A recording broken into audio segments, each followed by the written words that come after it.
Tony चिड़िया वो देखो किसी परिंदे का घोंसला पानी में बहता हुआ आ रहा है और उसके अंदर एक अंडा भी है। हाँ, ये किस बदकिस्मत परिंदे का अंडा हो सकता है जो घोंसले समेत इस नदी में गिर गया।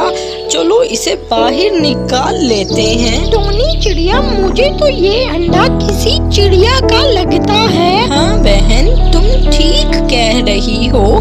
मैं ऐसा करती हूँ, इस अंडे को मैं अपने पास रख लेती हूँ। मेरा तो कोई भी बच्चा नहीं है, तो जब ये बच्चा बाहर आ जाएगा अंडे से तो हमें पता चल जाएगा ये किस परिंदे का बच्चा है। और फिर टोनी चिड़िया उस अंडे को लेकर अपने घोंसले में आ जाती है और कई दिनों तक उस अंडे का ख्याल रखती है और उसमें से बच्चा बाहर आ जाता है। मम्मा मुझे बहुत भूख लगी है, मेरे लिए कुछ खाने को है तो मुझे दे दो। मम्मा मुझे भूख लगी है, मुझे खाना चाहिए। अच्छा मेरे बच्चे, मैं अभी तुम्हारे लिए खाना लाती हूँ, बस थोड़ा सा सब्र कर लो, मैं अभी तुम्हारे लिए खाना लेकर आती हूँ। ये कहकर टोनी चिड़िया वहाँ से उड़ जाती है और अपने बच्चे के लिए खाना लेने के लिए चली जाती है। और उसके बाद वो खाना लाती है तो रास्ते में उसे दूसरी चिड़िया मिलती है जो पूछती है, टोनी क्या बना उस अंडे का? क्या उसमें से बच्चा बाहर आ गया? फिर टोनी जवाब देती है, हाँ उसमें से बच्चा बाहर आ गया है और वो बहुत ही खूबसूरत बच्चा है, मैं किसी को नहीं दूंगी, वो मेरा ही बच्चा है।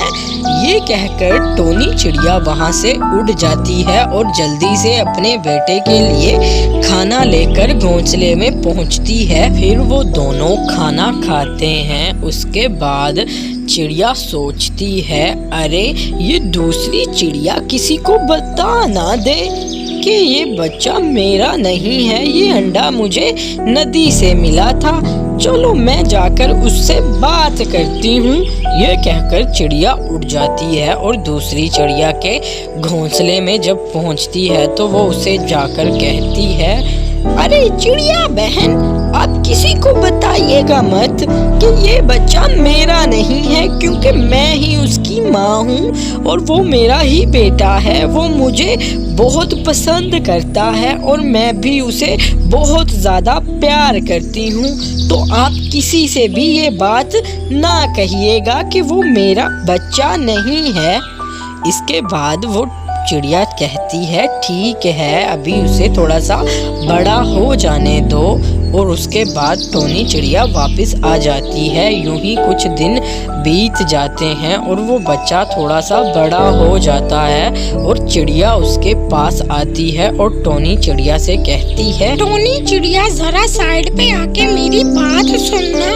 जी बहन करो, आप क्या बात करना चाहती हो?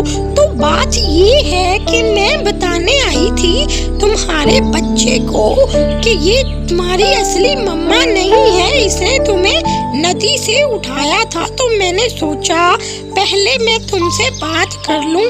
हाँ, अगर तुम मेरे लिए रोज खाना ला दिया करो तो मैं कभी भी नहीं बताऊंगी कि ये बच्चे की असली माँ तुम नहीं हो।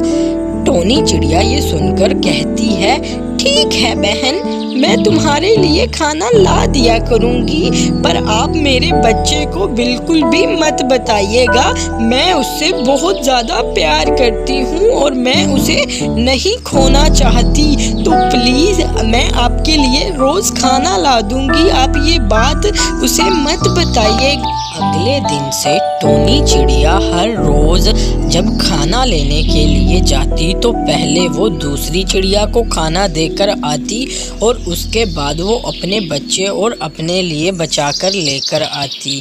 ऐसे ही कुछ दिन चलते रहे। कुछ दिनों बाद वो चिड़िया फिर आ जाती है टोनी चिड़िया के पास। टोनी चिड़िया अपने बेटे से कहती है, बेटा आप यहाँ से थोड़ा सा दूर चले जाओ, आप खेलो, मेरी दोस्त दोस्त आई है, मैं इससे बातें करती हूँ। और उसके बाद वो चिड़िया कहती है, टोनी, मैं कहीं जा रही हूँ और मेरे आने से पहले मेरा घोंसला ठीक कर दो, वो टूट गया है, उसमें सूखी लकड़ियाँ लाकर लगा दो।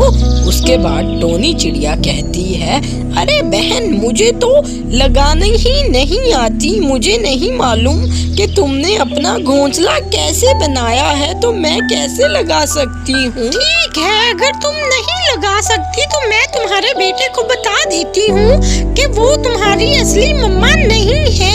ना बहन, ये जुल्म मत करना, मुझे मेरा बच्चा बहुत प्यारा है। ठीक है, मैं तुम्हारा घोंसला ठीक कर दूंगी। उसके बाद वो चिड़िया चली जाती है और चिड़िया का बेटा आ जाता है और कहता है, मम्मा मम्मा, मैंने आपकी सारी बातें सुन ली हैं, आप ही मेरी मम्मा हो। क्या हुआ अगर आपने अंडा कहीं और से लिया था, पर आपने मुझे मम्मा की कमी नहीं महसूस होने दी। कुछ भी हो जाए, अब मेरी मम्मा आप ही हो, मैं किसी और को नहीं मानता अपनी मम्मा। इस तरह घोंसला भी नहीं बनता और वो अपने रोज रोज के खाने से भी हाथ धो बैठती है।